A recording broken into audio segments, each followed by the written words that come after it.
बिस्मिल्लाहिर्रहमानिर्रहीम। अस्सलाम वालेकुम। वीनस स्पोर्ट्स के साथ आपका मेज़बान शहजादा मोइन हाज़िर है। हम अपने प्रोग्राम में क्रिकेट, हॉकी, फुटबॉल और दीगर खेलों पर बात करते हैं और उसके साथ कोशिश करते हैं जो खेल ग्रास रूट लेवल पर खेले जाएं उसको अपने प्रोग्राम में डिस्कस करें।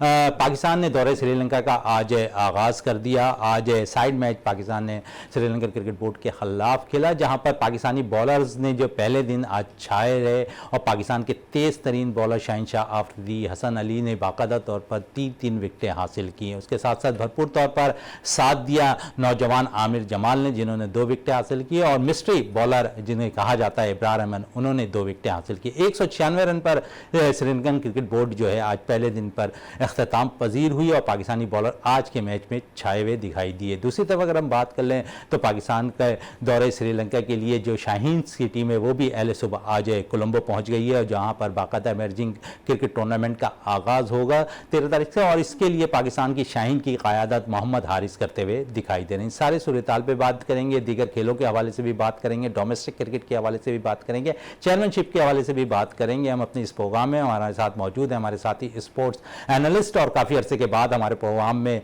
आज मधु हुए हैं, और यकीनन उनकी खुशनसीबी हमारी खुशनसीबी है कि काफ़ी अरसे के बाद हमारे शो पे मौजूद हैं। जाफर हुसैन साहब हमारे साथ मौजूद हैं जो स्पोर्ट्स एनालिस्ट हैं। उनके साथ साथ फरहान फरीद राजू साहब मौजूद हैं जो बाकायदा तौर पर अगर हम देखें तो इस वक्त डोमेस्टिक सतह पर और ख़ासकर ग्रास रूट लेवल की जो हम बात करते हैं वहाँ पर बड़ा ज़बरदस्त काम कर रहे हैं। बहुत से ऐसे चीज़ें पाकिस्तान क्रिकेट बोर्ड के हवाले से निकाल कर सामने ला रहे हैं कि पाकिस्तान क्रिकेट बोर्ड भी हैरान नज़र आ रहा है। फरहान फरीद साहब आपका बहुत बहुत शुक्रिया। उसके साथ मौजूद हैं जावेद इकबाल भट्टी साहब है जो स्पोर्ट्स एनालिस्ट है और हमेशा की तरह हमारे विनस टीम का हिस्सा भी है, वो हमारे साथ यहाँ पर मौजूद है। तीनों मेहमानों का बहुत बहुत शुक्रिया। जाफर हुसैन की तरफ आते हैं। जाफर साहब, पाकिस्तान क्रिकेट टीम जो है दौरे श्रीलंका में मौजूद है। पहला दिन आज रहा साइड मैच का, जहां पाकिस्तानी बॉलर्स ने तबाहकुन बॉलिंग का मुजाहरा किया, खासकर पेसर ने। उम्मीद यही थी कि कोई स्पिनर्स, क्योंकि स्पिन ट्रैक की काफ़ी बातें हो रही थी, स्पिनर्स का किरदार ज़रूर रहा पाकिस्तान की जानिब से। इब्राहिम ने 2 विकेटें हासिल ज़रूर की, लेकिन दूसरी तरफ हमने देखा कि थोड़ी सी फास्ट विकेटें बनाई गई श्रीलंका में। क्या वजूहत है? और फिर पाकिस्तान की शाहीन टीम जो मोहम्मद हारिस की क़यादत में जो है इस वक्त बाकायदा तौर पर कोलंबो पहुंच चुकी है। शहजादा मोइन साहब, सबसे पहले तो आपका बहुत शुक्रिया, आपने बुलाया और मुझे बड़ी खुशी हो रही है कि मैं एक मरतबा फिर तकरीबन 1.5-2 महीने बाद आपके साथ मौजूद हूँ। और जावेद साहब, फरहान साहब, इनका भी बड़ा शुक्रिया। बात आपने पूछी है कि पाकिस्तान क्रिकेट टीम के हवाले से, तो यकीनन एक अच्छा टूर है पाकिस्तान के लिहाज से, बल्कि बड़ा अच्छा मौका है, क्योंकि पाकिस्तान को सीरीज़ जीते हुए मेरे ख्याल में 2.5 साल या 3 साल हो रहे हैं, और आखिरी सीरीज़ जो मुझे याद है वो बांग्लादेश के ख़िलाफ़ जीते थे। उसके बाद आपने न्यूजीलैंड से भी हारे, आप ऑस्ट्रेलिया से भी हारे। सर 9 मैचेस में, टेस्ट मैचेस में 8 मैच हम इस तरह आ चुके हैं, 1 मैच में हमने फतह हासिल की हुई। जी हाँ, बिल्कुल ऐसे ही है, क्योंकि हमने ड्रॉ बहुत खेले हैं। न्यूजीलैंड से हम ड्रॉ खेल गए, उसके बाद आप ऑस्ट्रेलिया से हार गए, इंग्लैंड से तो आप बिल्कुल वाइट वॉश हो गए थे। इसके अलावा आप श्रीलंका से जो हमारी लास्ट सीरीज़ थी वो भी आपने ड्रॉ खेली थी। तो मेरा मकसद ये है कि आपको जीतने की बड़ी ज़रूरत है। अब आप ये देखिए कि जो आपकी टीम पहले थी वही तकरीबन वही लड़के आपकी टीम में शामिल हैं, लेकिन उस टाइम जो है ना आपके बहुत अच्छे स्पिनर थे, यासिर शाह, जो कि टर्निंग पॉइंट साबित हुआ करते थे, लेकिन अब वो मौजूद नहीं है। लेकिन आपको ये चीज़ देखनी पड़ेगी श्रीलंकन ग्राउंड पे, और वहाँ पे जो गर्मी होती है, जितनी शिद्दत होती है, तो अपने बॉलर्स को कैसे बचाना है, कैसे यूटिलाइज़ करना है, कैसे बैट्समैनों को इस्तेमाल करना है, ये बड़ा किरदार होगा एक कप्तान के लिए, क्योंकि आगे आपका वर्ल्ड कप है, और उस वर्ल्ड कप के लिए अपने बॉलर्स को कैसे बचाना है वो के चलना पड़ेगा।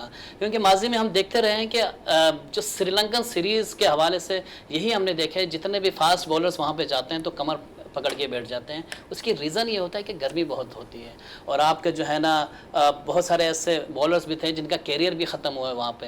मोहम्मद जाहिद बड़ी मिसाल है वहाँ पे। आखिरी मेरे ख्याल में उन्होंने जो मैच खेले थे उसके बाद जो है ना वो दोबारा से उठ कर खड़े नहीं हो पाए थे। तो इस तरह की बहुत सारी चीज़ें हैं जो कि हमें बचानी पड़ेगी, क्योंकि हमारा फास्ट बॉलिंग अटैक बहुत मजबूत है और उसे वर्ल्ड कप के लिए रखना है। अगर हमने गलत तरीके से यूटिलाइज़ कर लिया शहनशाह आफरीदी को, तो मेरे ख्याल में एक बड़ा नुकसान हो सकता है। बड़ा नुकसान हो सकता है। आज के मैच की थोड़ी सी बात कर लें जाफर हुसैन साहब। 3 विकेटें शहनशाह आफरीदी और हसन अली ने हासिल की। आज स्क्वाड अगर हम देखें तो नुमान अली भी इस टीम का हिस्सा थे। जो प्लानिंग 11 पहला टेस्ट मैच खेलेगी, शायद बाबर आजम ने उसी लिहाज से टीम आज उतारी है। आप समझ रहे हैं कि इसके अंदर नुमान अली फेवरेट ऐसे हैं कि डोमेस्टिक क्रिकेट में 5 दिन की क्रिकेट में नुमान अली ज़्यादा खेलते हुए दिखाई देते हैं। बाकी अगर मोहम्मद नवाज़ की देख लें तो ओडीआई और T20 पे ज़्यादा उनका फोकस होता है। नुमान 5 डे की क्रिकेट के लिए एक अच्छा ऑप्शन है कि हो सकता है पहला टेस्ट नुमान अली खेलें? देखिए, जो भी खेले वो एक अलग बात है। इब्रार भी बहुत अच्छे बॉलर हैं और वो भी डोमेस्टिक में बड़ा अच्छा परफॉर्म करते हैं, लेकिन जिस तरह आज के मैच की आप बात कर रहे हैं उसमें शहनशाह अफरीदी से जितने ओवर्स कराए गए, जितना चले हसन अली ठीक है एक्सपीरियंसेबल हैं, बहुत ज़्यादा उन्होंने टेस्ट क्रिकेट भी खेली है, लेकिन हमारा जो एक सरमाया है वो शहनशाह अफरीदी है। ऐसा ना हो कि खुदा ना खास्ता कि वो पिछले जिस तरह वो इंजर्ड हो गए थे उस तरीके से कोई खुदा ना खास्ता वर्ल्ड कप से पहले कोई नुकसान ना हो जाए। तो मैं ये कहने का मकसद ये था कि ये साइड मैचेस में उनको इस तरीके से इतने ओवर्स करवा देना और इतने विकेटें ले लेना और इस तरीके से आप जो है ना यूटिलाइज कर लेना, बॉलिंग पे इतना प्रेशर डाल लेना, तो मेरे ख्याल में ये इसको सोचना पड़ेगा। मैं ये बात कर रहा था कि साइड मैच बहुत अच्छा हुआ, 3 विकेटें ली आपने कहा, और जिस तरह हसन अली ने भी 3 विकेटें ली, इस तरीके से अगर हम चलेंगे तो मेरे ख्याल में हम अपना जो स्ट्रेंथ है वो दिखा रहे हैं अगेंस्ट टीम को। और एक अच्छी बात यह है कि श्रीलंकन बोर्ड के लिए कि वो अपने जो है ए टीम को या अपनी जो साइड टीम जो होती है उसको खेलने का मौका दे रही है। ये कमी दिखाई दी हमें माजी में अपने 2-3 सालों में 4 सालों में पाकिस्तान में, कि हमारी जो है ना वो जितनी भी सीरीज़ हुई है पाकिस्तान में उसमें ए टीम जो है ना वो कहाँ थी। उनके भी तो मैचेस होने चाहिए थे ताकि हमारी स्ट्रेंथ पता चलती कि हमारे जो बेंच पे कितने लड़के ऐसे मौजूद हैं जो कि हमारे ए टीम में भी खेल सकते हैं और हमारी शाइन टीम में भी खेल सकते हैं। और हमारे बिल्कुल पाकिस्तान शाहीन की बात हो रही है तो थोड़ी सी बात इमर्जिंग एशिया कप के लिए पाकिस्तान शाहीन की टीम जो है बाकायदा तौर पर कोलंबो पहुंच चुकी है मोहम्मद हारिस की क़यादत में। फरहान फरीद साहब क्या कहेंगे, हमें टूर्नामेंट स्टार्ट होने वाला है, क़यादत मोहम्मद हारिस कर रहे हैं, आप समझ रहे हैं कि क़यादत पाकिस्तान क्रिकेट बोर्ड ने सही सौंपी है मोहम्मद हारिस को? क्योंकि उस टीम के अंदर अगर हम देखें तो वसीम जूनियर भी टीम का हिस्सा है, शाहनवाज दानी भी टीम का हिस्सा है, साइम अयूब भी टीम का हिस्सा है, तो कामरान गुलाम जिन्होंने डोमेस्टिक में बड़ा अच्छा परफॉर्म किया वो टीम का हिस्सा है। देखिए, अगर ये T20 इवेंट होता तो मैं कहता था हाँ इसको जो है वो तैयार किया जा रहा है कि वो T20 स्पेशलिस्ट हैं, लेकिन 50 ओवर के अमेजिंग टूर्नामेंट है, इसमें आपने देखा होगा कि इतने ज़्यादा तादाद में इंटरनेशनल क्रिकेटर और किसी टीम में मौजूद नहीं है। जैसे पाकिस्तान में 8 इंटरनेशनल क्रिकेटर हैं, और अगर आपने बात की वसीम जूनियर की तो वसीम जूनियर टेस्ट क्रिकेटर भी हैं पाकिस्तान की तरफ से खेलने, T20 भी और 50 ओवर के भी, वर्ल्ड कप भी खेल चुके हैं और काफ़ी एक्सपीरियंस है उनको। तो अगर एक्सपीरियंस के लिहाज से देखा जाए तो वसीम जूनियर बेहतरीन चॉइस थी और मोहम्मद हारिस को कप्तान बनाया गया है और वो सिर्फ जो है वो T20 में पाकिस्तान की नुमाइंदगी कर रहे हैं। 1-2 मैच में वनडे में खिलाए थे लेकिन इतना अच्छा परफॉर्म नहीं कर सके थे। तो मेरे ख्याल से तो उनको चाहिए था कि अगर नेक्स्ट कोई कप्तान दिखना है तो कोई ऐसा लड़का खिलाते हैं जो पाकिस्तान का फ्यूचर होता, क्योंकि ये T20 स्पेशलिस्ट हैं। तो T20 में अभी जब टेस्ट मैच में परफॉर्म कर रहे हैं सरफराज और ODI और T20 में परफॉर्म करते हैं मुसलसल रिजवान, तो अभी तो इनको ग्रूम किया जा रहा है। तो ग्रूम करने के लिए कोई ऐसा देखते हैं कि आपकी बेंच स्ट्रेंथ कैसी है। जैसे जाफर भाई ने कहा कि आपने इतने सालों तक अपनी बेंच स्ट्रेंथ को नहीं देखा, उनको नहीं देखा, आपने कोई बंच नहीं बनाया कि 60 लड़कों का 100 लड़कों का एक बंच बनाते, जैसे मिकी आर्टर ने एक बंच बनाया था, उन्हीं लड़कों को बार बार खिला रहे थे ताकि वो लड़के तैयार हो रहे थे। टेस्ट मैच का अलग मंच था, ODI का अलग था। तो ये पाकिस्तान, लेकिन कप्तान बाबर आजम वर्ल्ड कप के स्क्वाड से बड़े पावरफुल नजर आ रहे हैं। वो कह रहे हैं कि हमने तो 25 लड़के अपने जहनों में रखे हुए हैं कि ये 25 लड़के हमारे पास होंगे। असल में जहन से क्रिकेट नहीं खेली जाती, जहन में रखे होंगे, लेकिन क्रिकेट ग्राउंड में खेली जाती है। आपने जहन में खुर्शीद शाह को भी रखा हुआ था, आपने जहन में हैदर अली को भी रखा हुआ था, आपने आसिफ को भी रखा हुआ था, मुसलसल था उस पर पॉजिटिव तनकीद भी हो रही थी, लेकिन आपने जहन में रखा हुआ था। जब ग्राउंड में उतरे तो वो वर्ल्ड कप से पहले आउट ऑफ फॉर्म थे और उनको वर्ल्ड कप में ले गए, आप जहन में रखा हुआ था। आपने ग्राउंड में परफॉर्मेंस देखी, जहन में रखा हुआ था। आपने जहन से क्रिकेट तो कप्तानी करनी है, वो जहन वहां लड़ाएं, आप प्लेयरों को ग्राउंड में उतारे, प्लेयरों को वो खिलाएं जो इन फॉर्म हो। धानी परफॉर्म कर रहा है 2020-21 के PSL में 18 विकेट ले रहा है, उसको आपने जहन में रखा हुआ है। 1 साल चला गया, उसके बाद अगले साल खिला रहे हैं। जो लड़का जिस टाइम परफॉर्म कर रहा हो, जिस टाइम उसकी फॉर्म लगी हो, वो बेस्ट टाइम होता है उसको ग्राउंड में उतारने का। बेस्ट फॉर्म लगी हो तो आमिर जमाल बेस्ट फॉर्म लगी हुई है, आप समझ रहे हैं कि पहला टेस्ट मैच आमिर जमाल खेलेंगे। देखिए, अभी जाफर मैंने कहा कि ये जगह नहीं थी आमिर जमाल को इस्तेमाल करने की, क्योंकि हमने देखा गया श्रीलंका के अंदर जो है वो स्पिनर ज्यादा कारामद होते हैं। आपने अबरार को रखा, अबरार ने साबित किया अपने आप को कि वो बहुत बेहतरीन बॉलर है। नुमान ने आपको 5 साल तक 3 साल तक आपने उसको टीम में रखा था, एकदम से आपने उसको गायब कर दिया। साजिद खान को आप टेस्ट मैच स्पेशलिस्ट कह के खिलाते रहे, एकदम से आपने उसको गायब कर दिया। अब आप आमिर जमाल को लेके जा रहे हैं, आपके पास 4 फास्ट बॉलर पहले ही मौजूद हैं। हसन अली तजुर्बेकार है, आपने उसको खिलाया है। अब नसीम शाह बेंच पे बैठे हुए हैं, पीछे शाहीन आफरीदी पहले खेलने, आपने कम से कम यहाँ पर 3 फास्ट बॉलर खिला दिए और वहां पर आपने 3 स्पिनर्स के साथ जाना होगा। तो आमिर जमाल के लिए हाँ, हुरैरा को यहाँ पर आप इस्तेमाल करते, हुरैरा को खिलाते, क्योंकि वो फ्यूचर है पाकिस्तान का। अगर आपने किसी को यहाँ से दरियाफ्त करना है या टेस्ट मैच में पाकिस्तान को कोई अपनी बेंच अच्छी बनानी है, तो जिसने परफॉर्म किया है, ट्रिपल सेंचुरी भी बनाई हुई है, डबल सेंचुरी भी बनाई हुई है और मुसलसल परफॉर्म कर रहा है, तो आप ऐसी जगह पे दे, फास्ट बॉलर के पीछे हो तो आमिर जमाल को चांस दे। इंग्लैंड में सीरीज हो रही हो, ऑस्ट्रेलिया में सीरीज हो रही हो, साउथ अफ्रीका में हो रही हो, तो फास्ट बॉलर को वहाँ पर बिल्कुल इस फास्ट बॉलर को जरूर चांस दें अफगान विकेटों के अंदर। जावेद इकबाल भट्टी साहब, अभी हम अगर बात कर लें चेयरमैनशिप के हवाले से तो ज़का अशरफ इस वक्त सीट पे मौजूद हैं, लेकिन ये 4 माह का टर्नओवर है। अब क्या समझ रहे हैं कि अगर 4 माह के अंदर इलेक्शन नहीं होते तो फिर मामलात और ज़्यादा बिगड़ते हुए दिखाई देंगे, क्योंकि जो हम कुछ अपने जहन में लेकर आते हैं, माजी में जो चेयरमैन करते दिखाई दिए, जिस तरह नजम सिटी ने बहुत से इक़दाम किए, रमीज़ राजा ने बहुत से इक़दाम किए, ज़का अशरफ अब आए 4 माह के अंदर, क्या कुछ वो बेहतर कर लेंगे? शुक्रिया मोइन भाई। देखिए, इस पे तो हम काफ़ी बात कर चुके हैं।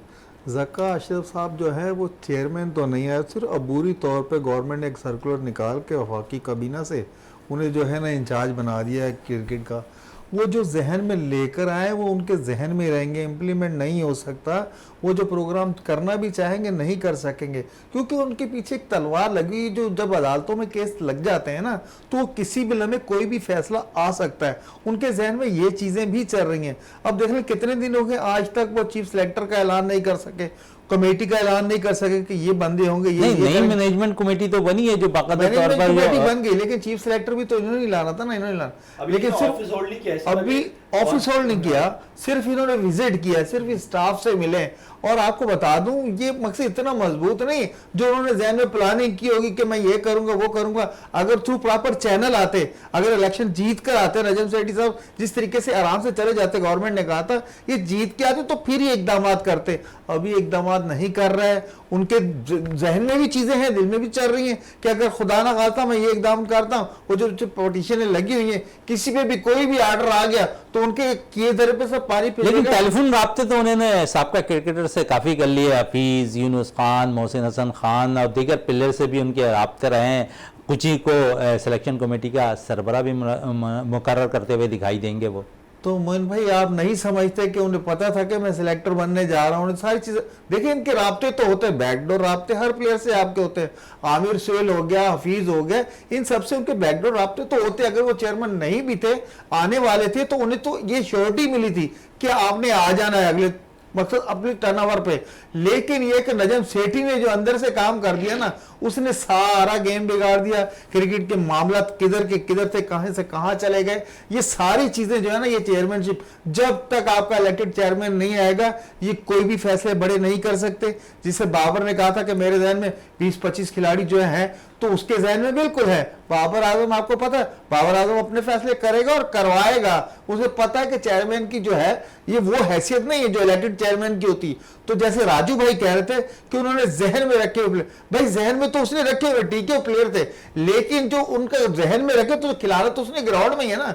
ग्राउंड में ही जाके परफॉर्म करेंगे तो आपको पता चल जाएगा। जिस तरीके से राजू ने कहा कि 2 प्लेयर खुशदिल रखा था, हैदर अली का, उन्होंने परफॉर्म नहीं किया, लेकिन अब जितने भी प्लेयर रखे हुए आपको पता सारे इन्फॉर्म बैट्समैन है हमारे पास, जितने बॉलर इन्फॉर्म बॉलर है। आज देख ले श्रीलंका में जो हमने बोर्ड 11 खेला मैच खेला है, 196 रन पे उनकी टीम बुक कर दी, और ये फास्ट बॉलर ही थे जिन्होंने विकेटें ली। हम यहाँ बैठ के स्पिनर सारे स्पिनर कह रहे थे, लेकिन देखिए उन्होंने ट्रैक कैसा बना, उन्होंने चेक कर लिया हमारे बॉलर्स को। मैच तो आज बांग्लादेश और अफगानिस्तान के मैच में भी चेंज होता दिखाई दिया है। क्या तो होगा ना, जब वो सीरियस हार गए, उनके पास कुछ बच ही नहीं रहा था, उन्होंने बिल्कुल ग्रीन कर दिया है कि भाई इनके जो स्पिनर है इनसे बचना है। और 126 पे जो है वो अफगानिस्तान की टीम बुक कर दी बांग्लादेश ने। यही टीम थी जो 2 कंटिन्यूस मैच हारी, 300 रन बना रहे थे ये, और आज फंस गए। बिल्कुल, इस पे मजीद बड़ा अहम रोल है। जाफर हसन साहब से बात करें। जाफर साहब, चेयरमैनशिप का मामला शायद पाकिस्तान में बहुत ज़्यादा हाईलाइट होता दिखाई देता है। दुनिया भर के ममालिक में आप समझते हैं कि ऐसे मसाइल होते हैं चेयरमैनशिप के, जितना जग हसाई का सबब पाकिस्तान में बनता दिखाई दिया। चेयरमैनशिप से 7 माह के अंदर 3 चेयरमैन चेंज हो गए। देखिए, ये कुछ मसाइल जो है ना पहले माजी में भी हमने देखे हैं जो कि चलता हुआ आ रहा है। ये पाकिस्तान का ये समझ लें कि जब तक हुकूमत रहती है जिसकी, उसमें जो है ना चेयरमैन चेंज होते हैं जिस तरह आप कह रहे हैं। लेकिन इंडिया की अगर मैं बात करूं तो 2013 या 2014 की बात है जब वहाँ पे एडहॉक लगी थी, और उसके बाद से जो है ना वहाँ पे ये सारा सिस्टम एक उन्होंने बना दिया था कि जो भी है सिलसिला, जो चेयरमैनशिप होगी वो एडहॉक बुनियाद पे होगी, दूसरे हैं। तो मेरे ख्याल में ये पाकिस्तान को भी सबक सीखना पड़ेगा, और आईसीसी तो कहता है कि भाई गवर्नमेंट का इन्वॉल्वमेंट नहीं होनी चाहिए इसमें, और आपका जो भी चेयरमैन आए वो बिल्कुल ही अलग आए। तो मेरे ख्याल में ये एक फ़ैसला जो है ना अब कर लेना चाहिए कि कौन चेयरमैन है, कौन क्या है, किस तरीके से आपके जो है ना वो पीसीबी के सारे इंतज़ामात चलेंगे।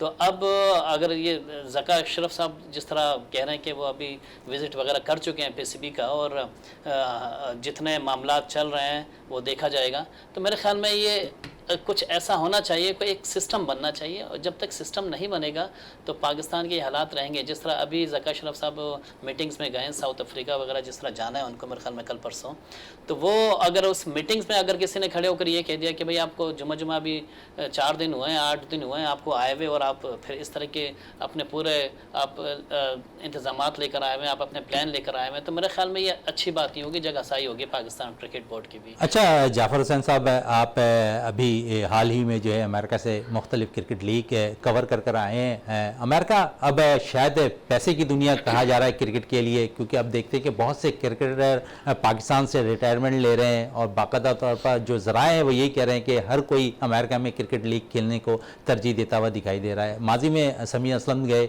अब वहाँ भी उनको बाकायदा तौर पर शहरियत भी मिल गई है, अब वो बाकायदा तौर पर अमेरिका की तरफ से खेलेंगे। फिर अम्माद आज़म और एहसान आदिल ने बाकायदा तौर पर पाकिस्तान से रिटायरमेंट ले लिया है पाकिस्तान क्रिकेट से। तो शायद मुस्तकबिल में नौजवान क्रिकेटर जिन्होंने अभी 5 से 6 मैचेस खेले हों, 2 से 3 ओडीआई खेले हों, 1-2 T20 खेले हों, उनका रिटायरमेंट का ऐलान पाकिस्तान के लिए कितना ख़तरनाक साबित होता दिखाई दे रहा है पाकिस्तान क्रिकेट बोर्ड के लिए? देखिए, सबसे पहले बात तो यह है कि ये खिलाड़ी अमेरिका क्यों जा रहे हैं। सवाल ये पैदा होता है कि पाकिस्तान में क्या इतनी ज़्यादा अपॉर्चुनिटीज़ नहीं हैं उन खिलाड़ियों के लिए, तो मेरे ख्याल में यही चीज़ दिखाई दे रही है। और जिस तरह समी असलम मेरे ख्याल में पहले नहीं थे, इससे पहले भी जान मोहम्मद, बहुत सारे ऐसे खिलाड़ी हैं जो कि हमारे पाकिस्तान डोमेस्टिक का हिस्सा थे, वो वहाँ पे गए, और उन्होंने जो क्रिकेट शुरू करने वालों में से है ना, वो वही लोग हैं जो कि शुरू में चले गए, 90s के दौर में चले गए, और वहाँ पे जाके उन्होंने बुनियादें रख दी हैं क्रिकेट के हवाले से। तो अगर जिस तरह अमेरिका की क्रिकेट जो है ना वो जिस तरीके से ग्रो कर रही है, उस तरीके से वहाँ पे क्रिकेट बढ़ती जा रही है, टूर्नामेंट्स होते जा रहे हैं, तो जितने लोग जा रहे हैं, इतना आसान नहीं है वहाँ जाके क्रिकेट खेलना और वहाँ जाके अपने आप को सेटल करना, बड़ा मुश्किल है, क्योंकि वहाँ पे आपको पूरा टेन्योर वहाँ पे गुजारना पड़ता है। वहाँ पे आपका जिस कैटेगरी पे जा रहे होते हैं आप, वीज़ा कैटेगरी पे, वो आपको पूरे उसके एक लिमिट होती है, उस पर आपको वहाँ पे रहना पड़ता है, उसके बाद जाके आपका पूरा अमल उस पर शुरू होता है। और कौमी टीम में कोई दरवाजे इतनी आसानी से नहीं खुलते, वहाँ पे भी कंपटीशन है। अब जो लीग्स का है, क्योंकि एक एक लीग वहाँ पे इतनी महंगी है, एक एक प्लेयर को डॉलर्स में जब इतने अच्छे खासे पैसे मिलेंगे जो कि यहाँ के PSL के प्लेयर को नहीं मिलते, तो ऑब्वियसली खिलाड़ी यहाँ से छोड़ के वहाँ जाएंगे। डोमेस्टिक में तो पाकिस्तान डोमेस्टिक में तो पैसा है ही नहीं, ना होने के बराबर है, जितना भी मिलता है वो समझते हैं हमारे लिए। नौजवान प्लेयर्स के लिए इन दोनों प्लेयर्स ने क्या मिसाल कायम कर दी? देखिए, सिर्फ इन दोनों नहीं, बहुत सारे ऐसे प्लेयर्स मुझे वहाँ पे मिले, तकरीबन 50 से 60 खिलाड़ी हैं पाकिस्तान के जो वहाँ पे मुझे मिले, और उसमें जूनियर्स लेवल पे भी अभी मैं नाम लेना नहीं चाहता, क्योंकि बहुत सारे ऐसे लोग हैं जो कि बगैर NOC के भी आए हुए हैं। तो मैं कहना ये सिर्फ चाह रहा हूँ कि वहाँ पे बहुत सारे पाकिस्तान के क्रिकेट जो है ना, एक तरह से जितने आपके पिछले 4-5 सालों में डोमेस्टिक क्रिकेट खेल रहे थे, वो वहाँ पे खिलाड़ी मुझे नज़र आए हैं। आप इससे से अंदाज़ा लगा लें कितने खिलाड़ी यहाँ से छोड़ के जा चुके हैं अपना मुल्क, और वहाँ जाके वो क्रिकेट खेलने पे तरजीह दे रहे हैं। और सिर्फ यही नहीं, जिस तरह डिपार्टमेंट बंद हुए थे 2019 में, उसके बाद से जितने खिलाड़ी अपने रोज़गार चलाने के लिए कहीं ना कहीं मुंतकिल हो गए। सिर्फ अमेरिका नहीं, बहुत सारे ऐसी जगहों पर खिलाड़ी चले गए सिर्फ और सिर्फ अपना पेट पालने के लिए, अपना रोज़गार चलाने के लिए। बिल्कुल, डोमेस्टिक की बात हो रही है तो थोड़ी सी फरहान फरीद राजू से भी बात कर लें। काफ़ी गहरी नज़र रखे हुए हैं आजकल डोमेस्टिक क्रिकेट के ऊपर। फरहान साहब, इंटर डिस्ट्रिक्ट टूर्नामेंट भी अब आगाज़ होने वाला है, और हम देखते हैं कि जिस तरह माजी में अभी इंटर रीजन अंडर 19 टूर्नामेंट भी मुनक्किद हुआ, अच्छे प्लेयर्स उसमें से निकल कर सामने आए। फिर जिस तरह अभी हमने देखा कि कोई ज़राए हमारे बता रहे हैं कुछ एक नया इंकशाफ आप करने वाले हैं जो इंटर डिस्ट्रिक्ट टूर्नामेंट के अंदर होता हुआ दिखाई दे रहा है। जी, अंडर 19 में जैसे आपको पता था, जोन 5 से एक लड़का जो है कि 3 जगह से क्रिकेट खेल चुका था, और फिर वो जोन 5 से दोबारा खेल गया, और वो भी बाद में उसको टीम से निकाल दिया गया। तो इस दफ़ा भी जोन 4 में ऐसा हुआ था कि पहले 48 लड़कों में एक लड़का ऐसा था जिसका नाम आ गया था। वो लड़का अंडर 19 अपने भाई के नाम से खेला था और क्लब में किसी और के नाम से खेला और फिर सीनियर डिस्ट्रिक्ट में किसी और नाम से आ गया। तो फिर जब 20 लड़कों में भी उसका नाम आ गया परफॉर्मेंस की बुनियाद पर, तो फिर तो हमारा काम बनता था कि इसको आगाह किया जाए, क्योंकि हमारा मकसद कतन ये नहीं है किसी भी लड़के को सामने डिग्रेड करना, उसके कैरियर को खत्म करना। तो हमने पहले भी उस लड़की जो जोन 5 में था उनके ऑफिशियल से बात की थी, तो उन्होंने कोई एक्शन नहीं लिया था। फिर जाके हमने मीडिया पे ये स्टोरी ब्रेक की थी। तो इस दफा हमने जब फिर दोबारा उनके ऑफिशियल से बोला जोन 4 के, तो उन्होंने इसको फौरी एक्शन लिया और उस खिलाड़ी को जो है वो टीम से बाहर कर दिया, जिसका हक मारा जा रहा था। हो सकता है उसको किसी और लड़के को लेके आ जाए जो कि इस कैटेगरी में पूरा उतरता हो। तो ये चीज़ें सोचने की है कि पीसीबी हमने शिकायत की कि इसको किसने सिलेक्ट किया, क्या इसके डॉक्यूमेंट चेक नहीं किए, क्या पीसीबी के वेबसाइट पे अंडर 19 का रिकॉर्ड चेक नहीं किया, इसकी तस्वीर नहीं देखी, या इसके बैकग्राउंड किसी को पता नहीं था। तो जोन वालों ने कहा ये पीसीबी ने सिलेक्ट किया है, और पीसीबी से जब पूछते हैं तो कहते हैं कि हमारे पास तो सिर्फ डॉक्यूमेंट आते हैं, हम डॉक्यूमेंट के बुनियाद पर इसको करते हैं, बाकी लड़के को सिलेक्ट कर देते हैं। बाकी लड़का कब से खेल रहा है, किस नाम से खेल रहा है, कहाँ, ये जोन वाले जानते हैं। तो जिम्मेदारी लेने की कोई तैयार नहीं है। जैसा आपने देखा कि 7 महीनों में रमीज राजा, नजम शेट्टी और उसके बाद फिर जगा अशरफ, पीसीबी के अंदर कुछ लोग ऐसे हैं जो मुसलसल तीनों अदबात में खड़े हुए और जमे हुए हैं। वो टस से मस नहीं होते, वही डोमेस्टिक क्रिकेट भी चला रहे होते हैं, वही इंटरनेशनल क्रिकेटर को भी देख रहे होते हैं, वही अकाउंट्स भी देख रहे होते हैं, वही पीएसएल भी देख रहे होते हैं। वो अपनी जगह से हिलते नहीं है। इसका मतलब यह है कि पाकिस्तान क्रिकेट बोर्ड में कुछ काली भेड़ियां ऐसी हैं जो कि चेयरमैन से भी ज्यादा पावरफुल हैं, वो वहीं पर ही हैं और वही पूरा हर सिस्टम चला रहे होते हैं। खिलाड़ी चेयरमैन भी जाते जाते नजम शेट्टी साहब ने एक बयान दिया था कि मैं वो काम नहीं कर सका, शायद जका साहब कर सकें, कि मेरे पावर से भी ज्यादा कुछ पावरफुल लोग पीसीबी में मौजूद हैं। अच्छा, पावर की बात हो रही है तो थोड़ी सी पावर पाकिस्तान क्रिकेट बोर्ड की मजीद और डिस्कस कर लेते हैं। जिस तरह हमने देखा कि पहली दफ़ा एक तारीख रकम की जोन 7 ने बाकायदा तौर पर चैंपियन बनी और पहली दफ़ा तमाम मैचेस जीते, पाकिस्तान की तारीख में पहला जोन बन गया। उसके जो कोच थे उवैस रहमानी, उसने बाकायदा तौर पर एक जो इंटर डिस्ट्रिक्ट के लिए जो रिज़ाइन दिया, क्या वजूहत बनी जो उन्होंने रिज़ाइन लेटर दिया? जी, अंडर 19 क्रिकेट में सारे तमाम के तमाम मैच जीतने के बाद जोन 7 को चैंपियन बनाने वाला कोच आखिर क्या वजह बनी कि उसने जो है वो रिजाइन दे दिया। जब उनसे पूछा गया तो उन्होंने कहा कि एक लड़का जोन 3 से सीनियर डिस्ट्रिक्ट के ट्रायल देता है और उसको जो जोन 7 सेलेक्ट कर लेती है मेरी इनपुट और उसके बगैर, और 3 लड़के ऐसे जो कि सीनियर तरीन खिलाड़ी हैं, कप्तान रह चुके हैं सीनियर डिस्ट्रिक्ट में, उनके होते हुए एक फ्रेश लड़के को, अनएक्सपीरियंस लड़के को कप्तान बना दिया जाता है। 7 लड़के जो है वो एंड टाइम पे चेंज कर दिए जाते हैं। मतलब मैं ऐसा कोच जो अपनी टीम को चैंपियन बना रहा हूं, जो अपनी जेब से खर्च कर रहा हूं, मुझे कोई ऑफिशियल तौर पर खिलाड़ियों के रिफ्रेशमेंट खाने के पैसे नहीं मिल रहे, वो करवा हर चीज अपने पास से करके दे रहे हैं, चैंपियन भी बना दिया साइड को, और मुझसे कुछ इनपुट नहीं ली जा रही, मुझे कोच बना दिया गया है। तो मैंने एतजाज जो है रिटायरमेंट रिजाइन दे दिया, और उनके साथ साथ जो उनके मैनेजर थे फरहान, उन्होंने भी जो रिजाइन दे दिया। तो पीसीबी और मुझे केसीसीएफ फाल होती हुई यहाँ नजर नहीं आ रही। हाँ, बहाल जरूर हो गई है, 2014 का आइन भी बहाल हो गया है, लेकिन केसीसी की कोई इनपुट नजर नहीं आ रही। जब कोई ऐसी बात होती है तो केसीसी बोलती थी हम तो नहीं, पीसीबी ने ये करके दिया है, पीसीबी ने ग्राउंड कर दिया, पीसीबी ने एम्पायर स्कोरर कर दिए। आपका भी कोई काम था कि आप जब 10-10 लाख रुपए एक वोटर को अमेरिका से बुला के आप लगा सकते हैं, तो खिलाड़ियों के लिए कुछ हजार का रिफ्रेशमेंट, खाना पीना उनके लिए फैसिलिटेट कर सकते थे, क्योंकि यही लड़के ग्रास रूट लेवल से जाके आगे जाएंगे, यही आपका रॉ मटेरियल है। आपने ग्रास रूट लेवल पे कुछ नहीं लगाना। जब आपने अपने प्रोग्राम में एक सवाल किया था कि आप जो है वो जमील साहब के दौर में, जब फारूक साहब का दौर था, तो वहां पर 1800 या 1000 मैच कराए थे, तो आपका जो पिछला टर्नआउट था उसमें कोई मैच जीते, तो उन्होंने कहा मैनी फैक्टर और भी होते हैं किसी इलेक्शन को जीतने के लिए। तो वो फैक्टर नजर आए आपको कि 10-10 लाख रुपए का जब वोट आपके पास आएगा तो वो फैक्टर नजर आएंगे। फिर ग्रास रूट लेवल में मेहनत करने की क्या जरूरत है, मैचेस कराने की क्या जरूरत है, इलेक्शन तो ऐसे जीत जाएंगे हम। बिल्कुल, इलेक्शन तो ऐसे जीत जाएंगे। जावेद इकबाल साहब, आप कुछ कह रहे थे अमेरिकन क्रिकेट लीग के हवाले से। मैं जाफर भाई से एक सवाल करना चाह रहा था कि हमारी डोमेस्टिक क्रिकेट जो चल रही, मुझे लगता है कि इस पे जो है ना बोर्ड हो, पीसीबी हो, कोई ध्यान नहीं दे रहा। हमने एक क्राइटेरिया बना लिया है क्रिकेट का सिलेक्शन का कि जो पीएसएल में होगा, हमने वहीं से जो T20 खेलता है वहीं से एक क्राइटेरिया बन गया, वहीं से प्लेयर उठा के हमने नेशनल टीम में डाल देना है।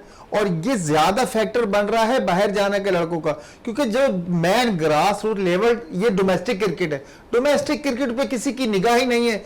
और जो जिन बच्चों ने परफॉर्म किया लास्ट ईयर, उनको 2014 का इन्होंने आयन खत्म कर दिया था, लेकिन वही राजा वाला दौर चल रहा है। अब उनको बच्चों को यही नहीं पता। सर समी असलम ने डोमेस्टिक क्रिकेट ज्यादा खेली है बजाय पीएसएल के, वो किस तरह फिर शिफ्ट हो गए? सर वो यही तो इसी वजह से तो गया, वो डोमेस्टिक खेल खेल के थक गया था, स्कोर कर करके थक गया था। जब उसका नाम ही टीम में नहीं आएगा तो वो मायूस होकर गया, अपना मुस्तकबिल बनाने गया वो अमेरिका में। आज ही एक इंटरव्यू मैंने पढ़ा है, उन्होंने कहा था कि मैं अपनी टीम का कप्तान था, अब्दुल रज़ाक जो थे, अब्दुल रहमान थे वो कोच थे, अब्दुल रज़ाक सॉरी, तो मैंने जब कहा कि अब्दुल रहमान कोच थे, तो मैंने जब कहा कि मैं अपनी मर्जी से कप्तानी कर रहा हूँ, अपनी मर्जी से फैसला कर रहा हूँ, तो उन्होंने कहा कि आप ये फैसला करेंगे। तो जब मैंने नहीं माना तो उन्होंने मुझे कप्तानी से भी हटा दिया और अगले सीजन में मैं टीम से भी निकल गया। मैंने जब पीसीबी को मेल की और उनसे वजह जानने की कोशिश की तो कोई जवाब नहीं आया। 2 साल तक मैं टीम से डोमेस्टिक में भी क्रिकेट नहीं खेल सकता, तो मेरे पास कोई रास्ते नहीं थे। मैंने भी अपना रोजगार करना था, मैंने भी अपना पेट पालना था, और क्रिकेट के दरवाजे जब मेरे लिए बंद कर दिए जाएंगे तो मैं दूसरा ऑप्शन भी देखूंगा। बिल्कुल दूसरा ऑप्शन दे रही है। जाफर हुसैन साहब, जावेद इकबाल भट्टी सवाल कर रहे थे कि पीएसएल की फोकस ज्यादा होती दिखाई दे रही है। देखिए पिछले 5-6 साल में ऐसा ही दिख रहा है और बिल्कुल ऐसा भी है, बल्कि 5-6 साल नहीं उससे ज़्यादा में जब हमने देखा कि जो टीम चैंपियन बनती है, जिसके बेस्ट बॉलर होते हैं, जो बेस्ट बैट्समैन होते हैं, इवन कि आसिफ अली की मिसाल आपके सामने है, हार्ड हिटर, और उसको भी इवन ये कि आपने टीम में शामिल किया और उसके बाद कहाँ गया वो एकदम से गायब कर दिया गया। मकसद ये है कि बहुत सारे ऐसी सिलेक्शन हुई है जो पीएसएल की बुनियाद पर हुई है, और बहुत अच्छे खिलाड़ी भी आए और बहुत बुरे भी आए। तो ये आपके सामने ही है। हसन अली आपकी मिसाल सामने, पीएसएल से वो आए। शादाब खान आपके सामने, बहुत सारे ऐसे खिलाड़ी हैं जो कि पीएसएल की बुनियाद पर टेस्ट भी खेल रहे हैं और वनडे में, लेकिन वो आउटस्टैंडिंग प्लेयर निकल के सामने आ जाते हैं। उनको भी चाहिए था कि डोमेस्टिक में आप करवाते, आप डोमेस्टिक पूरा खिलवाते, क्योंकि उनका हक मारा गया जो कि शुरू से डोमेस्टिक खेल रहे हैं, आज से नहीं कई अरसे से खेल रहे हैं। ये गलत चीज़ है, माना जाता है बिल्कुल, लेकिन ये फिर क्राइटेरिया आप अलग रख लिए। या तो आप तीन टीमें बनाइए और हर टीम के कप्तान, हर टीम की सिलेक्शन अलग होनी चाहिए, या तो फिर आप जो है ना इस तरीके से चलें, या फिर आप जो है ना फिर डोमेस्टिक पे ज़्यादा आप कंसंट्रेट करें, ताकि वहाँ के खिलाड़ी जब निकलते हैं तो वहाँ का भी एक क्राइटेरिया होना चाहिए।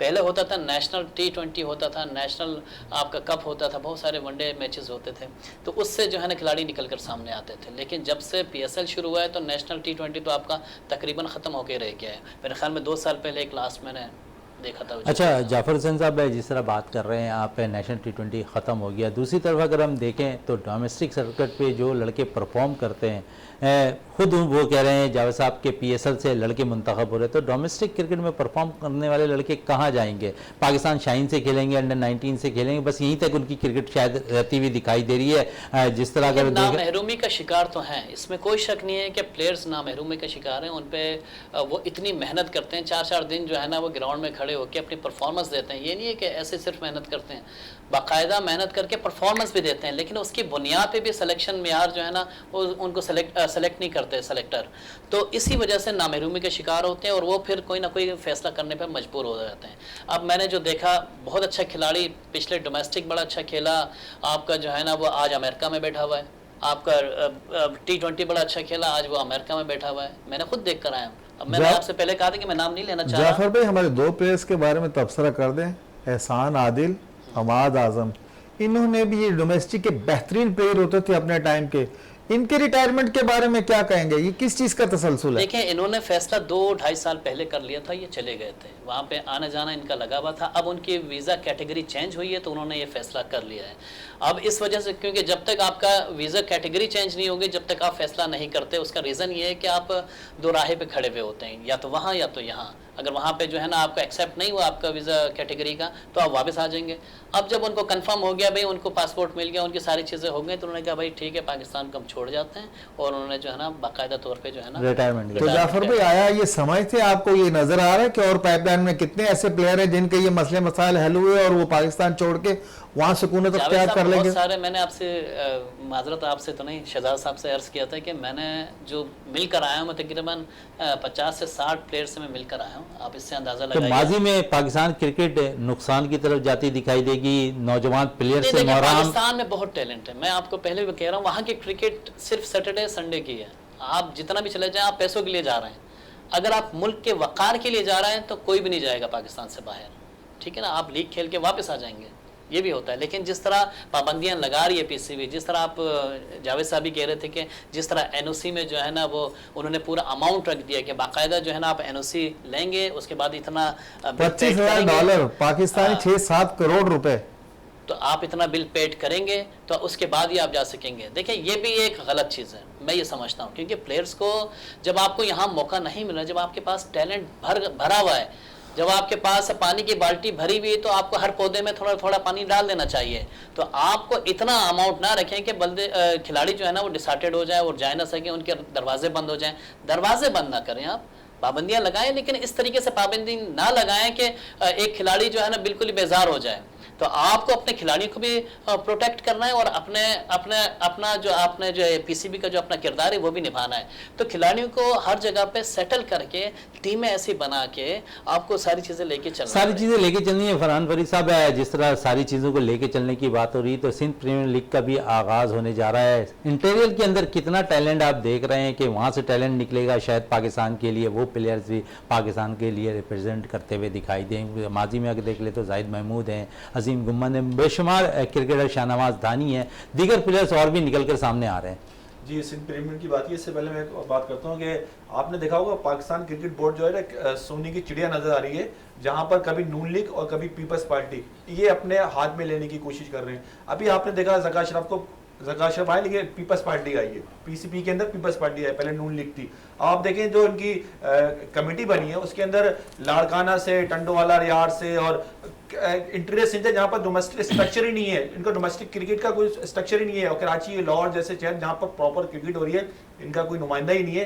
तो क्रिकेट को आपने ऐसा बना दिया पीसीबी को कि अपने घर को एक चीज बना दी कि कभी हम लेंगे, कभी तो अभी ये प्रीमियर लीग हो रही है, सिंध प्रीमियर लीग। बिल्कुल, सिंध प्रीमियर लीग पे मजीद भी बात करेंगे। इस वक्त मुझे ब्रेक के लिए कहा जा रहा है, ब्रेक से वापस आते हैं तो यकीनन सिंध प्रीमियर लीग पे बातें करेंगे, क्योंकि इसका बाकायदा तौर पर आगाज होने वाला है। तो इस वक्त ब्रेक के लिए कहा जा रहा है, ब्रेक से वापस आते हैं तो गुफ्तगू को मजीद जारी रखते हैं।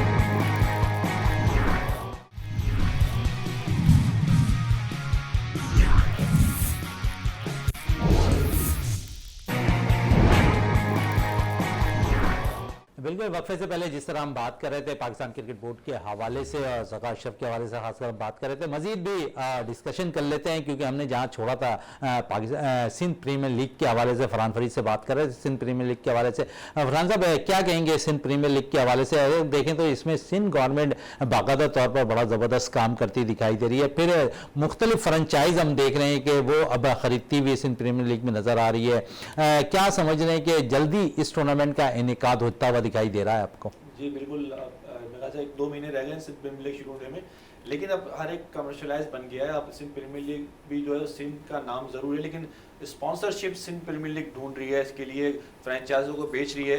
तो मेरे ख्याल से 1-2 फ्रेंचाइज रह गई, सारी फ्रेंचाइज तो बिक चुकी हैं।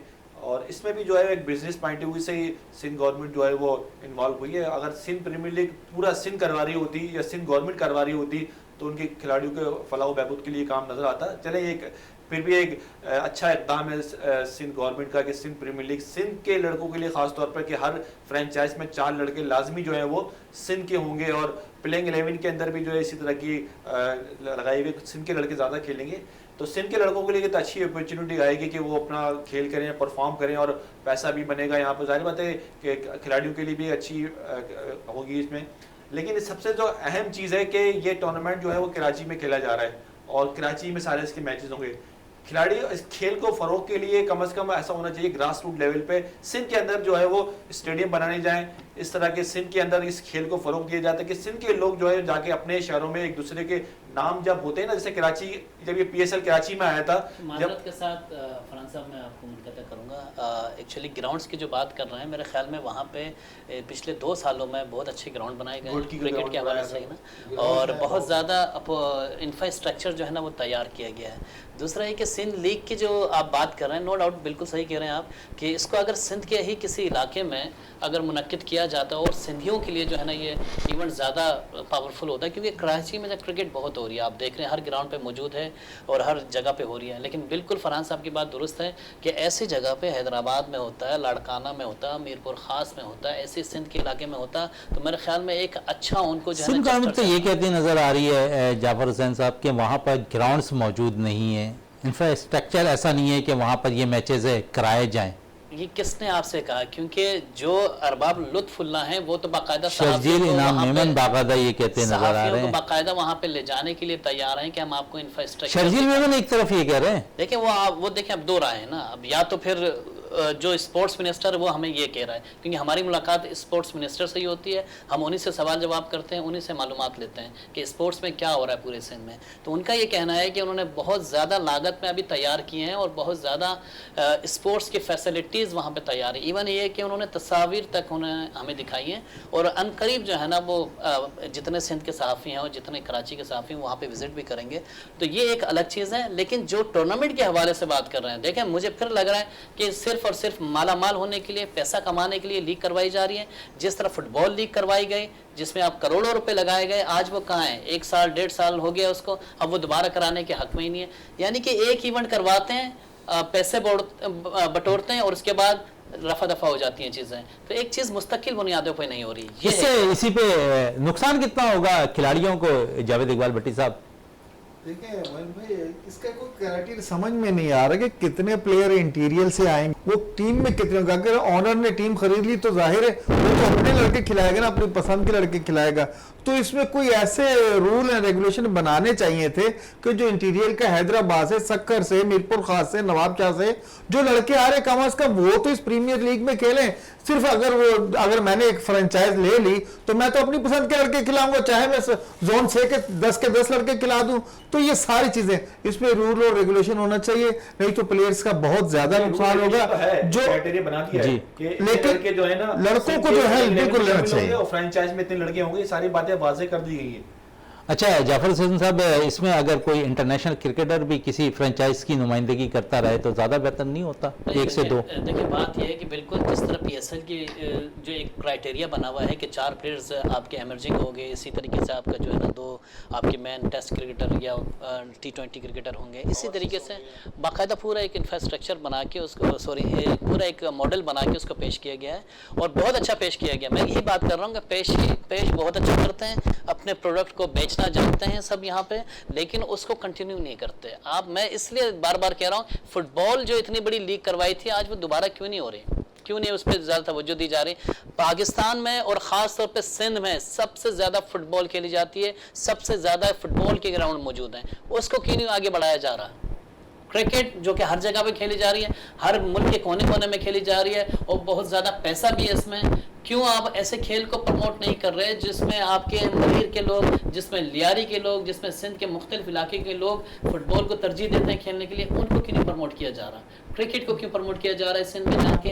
क्रिकेट आपको मालूम है कि यहाँ पे आपके पूरे सिंध में 1-2 खिलाड़ी निकल कर बहुत अच्छा आते हैं। शाहनवाज धानी आपकी मिसाल, हैदराबाद से कितने प्लेयर्स निकल कर आए, जाहिद महमूद आपकी मिसाल है। आप ये देखें कि वो खिलाड़ी निकल कर आते हैं लेकिन उनका मुस्तकबिल क्या होता है, आज वो कहाँ है, कोई नजर नहीं आता, कोई नजर आता है। इस प्रीमियर लीग में अगर आपने इंटरेस्ट पैदा करना था तो ग्राउंड जो है ना वो मेन क्लियरिटी ज्यादा करती है। अगर एक मैच घोटकी में हो जाता है, एक मैच हैदराबाद में हो जाता और कराची के अंदर लोग देख देख के भी बोर हो जाएंगे, फिर क्राउड नहीं होगी यहाँ पर। सबसे अहम इशू था क्राउड का। बड़ी जबरदस्त बात आप कह रहे हैं कि क्राउड, इसकी हाइट काफी अच्छी होती है और लोग भी इसको बहुत पसंद करते हैं। इसी बहाने स्टेडियम की तरह आराइश भी हो जाती है और स्टेडियम की जो है पिचेस भी अच्छी होती है, ग्राउंड भी अच्छे हो जाते हैं। अब 1 साल तक उसको छोड़ देंगे कि अगले साल ये लीग होगी तो ग्राउंड से होंगे, नहीं होगी तो ग्राउंड का हाल है। जाफर भाई, ये सबसे अहम इकदाम जो है सिंध गवर्नमेंट ने उठाया, कम से कम ये है कि सिंध प्रीमियर लीग कराने का ये एजाज सिंध गवर्नमेंट को तो हासिल हो रहा है ना। अभी भी और 4-5 सूबे किसी ने कभी नहीं कराई। ये सिंध प्रीमियर लीग में देखें आगाज तो सिंध गवर्नमेंट ने कर दिया और इंशाल्लाह इसका रिजल्ट इस तरीके से आएगा कि हो सकता है तमाम सूबे जो हैं वो भी अपनी लीग का ऐलान कर दें। तमाम सूबे बारिश का होने देता है, लीग अगर स्टार्ट होगी कि नौजवान क्रिकेटर जरूर निकल कर आएंगे। जावेद इकबाल भट्टी साहब आपका बहुत शुक्रिया, फरहान फरीद साहब आपका बहुत बहुत शुक्रिया, जाफर हुसैन साहब आपका बहुत बहुत शुक्रिया। प्रोग्राम का अख्ताम करते हैं इस दुआ के साथ कि पाकिस्तान में खेल और खिलाड़ी तरक्की करते रहें और पाकिस्तान का सब जिलाली परचम दुनिया भर में रोशन रहे। इसी के साथ अपने मेज़बान शहजादा मोइन को इजाज़त दें। पाकिस्तान जिंदाबाद।